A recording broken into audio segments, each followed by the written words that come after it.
किसान भाइयों नमस्कार। इस समय जो है धान की फसल बाल की अवस्था के दौरान है, जैसा कि आप देख पा रहे हैं। और तो इस समय तमाम जैविक एवं अजैविक समस्याएं आती हैं, जैसे रस चूसक कीट हुआ, धान में ये बहुत नुकसान पहुंचाता है।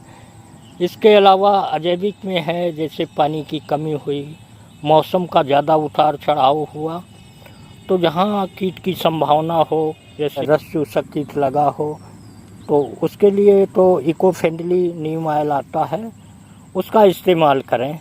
यदि आप केमिकल का इस्तेमाल करेंगे तो उससे जो है फसल के जो परागकण हैं वो प्रभावित होंगे और आपका उत्पादन कम हो सकता है।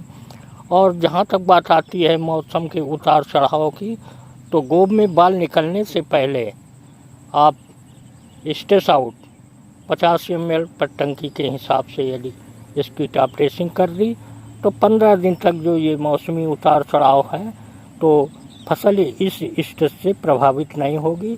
और बाल गोब में निकलते समय किसान भाइयों को ध्यान रखना चाहिए कि पानी की व्यवस्था ज़रूर कर लें। खेत में पानी 2-3 सेंटीमीटर बना रहना चाहिए, क्योंकि जब फसल में बाल निकलती है उस समय पानी की ज़्यादा आवश्यकता होती है। इन समस्याओं से कैसे निजात पाया जाए, तो आइए जानते हैं।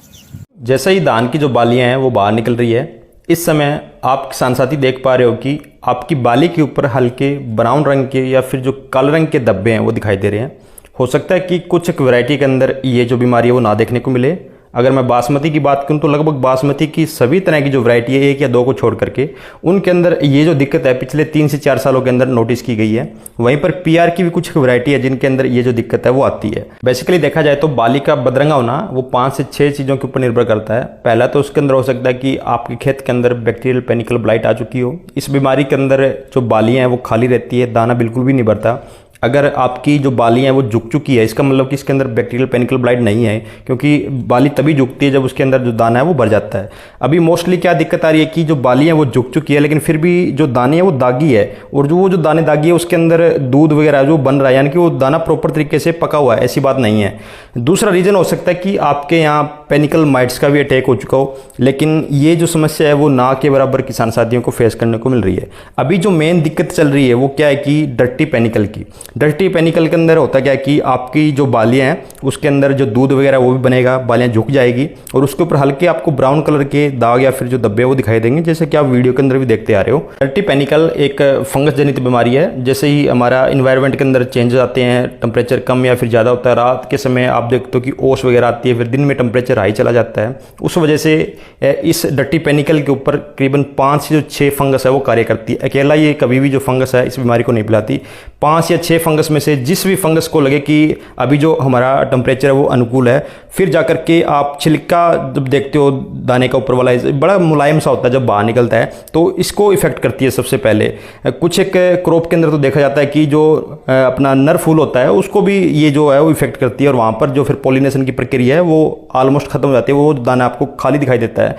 लेकिन कुछ एक वैरायटी ऐसी है कि उनकी अपने दाने के ऊपर वाला जो छिलका है वो बड़ा ही स्ट्रॉन्ग टाइप का होता है, उसके ऊपर इन फंगस का जो इफेक्ट है वो ना के बराबर देखने को मिलता है। अगर आपके खेतों के अंदर इस तरह की जो समस्या है वो दिखाई दे रही है तो किसान साथियों को घबराने की जरूरत नहीं है कि जैसे जैसे आपका जो दाना है वो पकने की अवस्था की ओर जाएगा, हल्का हल्का जो पीला कलर का होगा, फिर आप देख रहे हो कि सुनहरी रंग का होगा, तो ये जो ब्राउन कलर का आप दाग या धब्बे देख रहे हो ये लास्ट के अंदर बिल्कुल आपको पता ही नहीं चलता कि मोस्टली खत्म हो जाते हैं। केमिकल कंट्रोल की बात करें तो इस बीमारी के लिए कोई स्पेसिफिक टेक्निकल नहीं है। जो भी आप ट्राइजोल ग्रुप या स्ट्रोबिन ग्रुप का कॉम्बिनेशन यूज करते हो, वो भी आप मार्केट से जो भी लेके आते हो, वो इसका जो रेगुलर स्प्रे आप करते आ रहे हो अदर फंगस के लिए, वही इसका जो स्प्रे वो रहता है। कोई स्पेशल टेक्निकल नहीं है कि आप इसका अगर स्प्रे कर लेते हो तो ये बीमारी आपके खेत के अंदर दिखाई नहीं देगी। हाँ, जब भी आप स्प्रे कर रहे हो तो किसान भाइयों ज़्यादातर हम बात करते हैं इको फ्रेंडली ऑर्गेनिक खाद दवाओं की।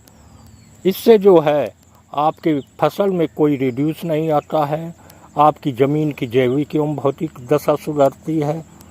तो इस तरह आप ज़्यादातर ऑर्गेनिक दवाओं का खादों का प्रयोग करें, ज़मीन में स्ट्रक्चर सही बना रहे और आपकी फसल प्रभावित ना हो।